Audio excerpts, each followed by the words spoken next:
Of late, fuel prices have soared because of the scarcity of the resource, with some fuel pumps charging as much as 12,000 per litre of fuel in some parts of the country.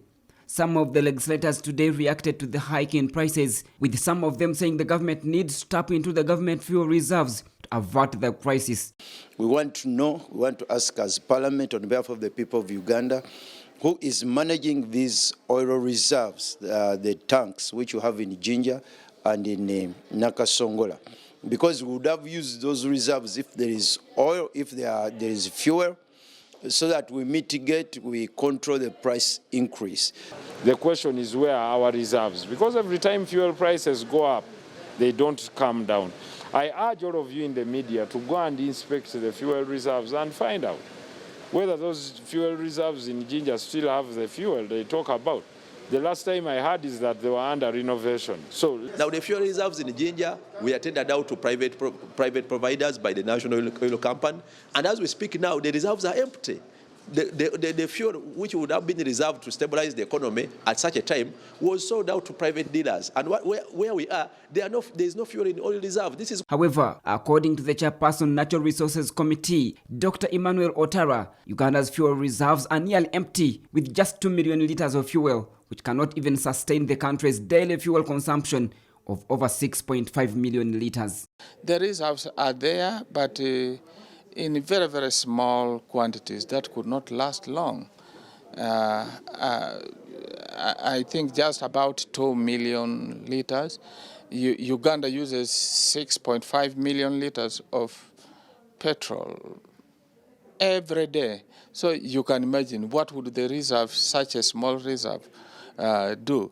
Following the revelation, the chairperson of the Tourism and Trade Committee, Mpaka Rwamirama, revealed that they will carry out an investigation to ascertain whether indeed the country's fuel reserves are nearly empty. Mpaka revealed that the committee will head to Jinja tomorrow to investigate the state of country's reserves. We basically believe this is cartel pricing, nothing more.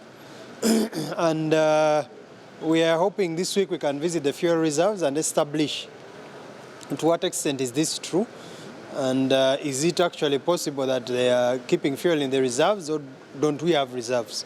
Some legislators say government has forsaken its citizens during this trying time. We want to call government so that they prevail over these companies, so that the prices for fuel stabilize. Despite that we are a private-driven economy, there are some things where government must come in.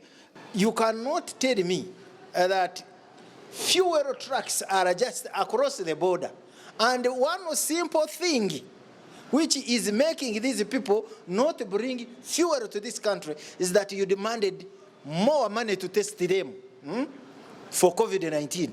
So if the government cannot come up to control or to help the citizens of Uganda and leaves them to the greedy people, greedy investors, you expect that. With the unit cost of fuel varying at different filling pumps, Mpaka says government should come up with a consumer's protection law. When you have a consumer protection law, you'll have a price review board. What is the purpose of this price review board will be to establish what formula do you use to come up with your price. If there are natural factors that have led to your price increase, are you going to lower it even after those natural factors have gone? So right now we are just operating under forces of demand and supply. So even if I woke up and increase my fuel, there's nothing you could do. The surging fuel prices have been attributed to truck drivers who are protesting against several mandatory COVID-19 tests at both sides of the border. The latest from the Minister of Health indicates these have been given a green light, provided they present negative results taken within 72 hours. Ramson Muhire, CTV PM Edition.